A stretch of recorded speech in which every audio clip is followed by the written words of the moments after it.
মিনা এবং টিনা দুজনে মিলে বাজারে যাচ্ছে ভ্যাকসিন দেওয়ার জন্য। এই মিনা, চল চল, আমরা দুজনে সবার প্রথমে যাই ভ্যাকসিনটা দিয়ে আসি। না না না না, আমার ডায়রিয়া কিচ্ছু হয়নি, আমি ভ্যাকসিন দিব না, আমি ভালো আছি। না না না, ভ্যাকসিন দিতে হবে, না হলে মাম্মা আমাদেরকে ধরে পিটাবে। দেখ দেখ দিদি, বাজারে দুটো ডাক্তারের বাজার, আমরা কোনটাতে যাব? হ্যাঁ সত্যি তো, এখানে দুটো ডাক্তারের দোকান বসেছে। এখন বল দেখিনি আমরা কোন ডাক্তারের দোকানে যাব, কোন ডাক্তারটা ভালো? বাচ্চারা আমার এখানে আসো, আমার এখানে তুমি সব কিছু পাবে। দেখ দিদি, আমাদেরকে ওই রুদ্রদা ডাকতেছে ওর দোকানে যাওয়ার জন্য, চল যে একবার দেখি তো।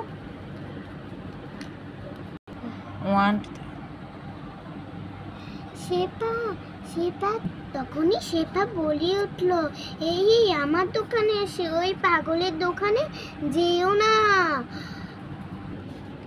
তখনই শেপা বললো, আচ্ছা চল চল দিদি, আমরা না হয় ওই শেপা আপুর দোকানে যাচ্ছি। ও যতক্ষণ এত করে ডাকলো তখন তারা গুটি গুটি পায়ে তার দোকানে চলে গেল এবং একটা সিটে দোনে বসলো। আচ্ছা সোনারা, বলো তো তোমরা কি কারণে এসেছো? ওষুধ নিতে এসেছো নাকি ডাক্তার দেখাবে? তখনই শেপা বলল, না না দিদি, আমরা ভ্যাকসিন দিতে এসেছি। ও আচ্ছা, তোমরা ভ্যাকসিন দিবে? আচ্ছা দাঁড়াও, আমি ইঞ্জেকশনটা নিয়ে আসতেছি। মিনা, তুমি একটু লড়াচড়া করো না, ঠিক আছে? আমার খুব ভয় লাগছে মা, তুমি আমাকে বাঁচাও। না না, ভয় পেও না, আমি আসতেই দিব।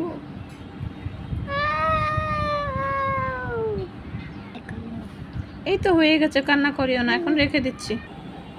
আচ্ছা চলো দিদি, তাহলে আমি চলে যাচ্ছি। আচ্ছা ডাক্তার আন্টি, ভালো থেকো, টাটা।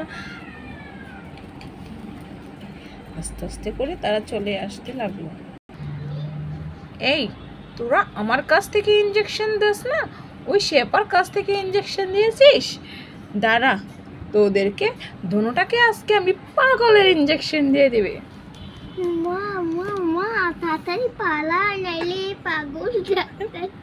এ দিদি দেখ, ওর হাতে কত বড় একটা সুই, এর কাছ থেকে বাঁচতে হলে পালা, আর না হলে আমাদেরকে পাগল বানিয়ে দিবে। বাবা রে বাবা।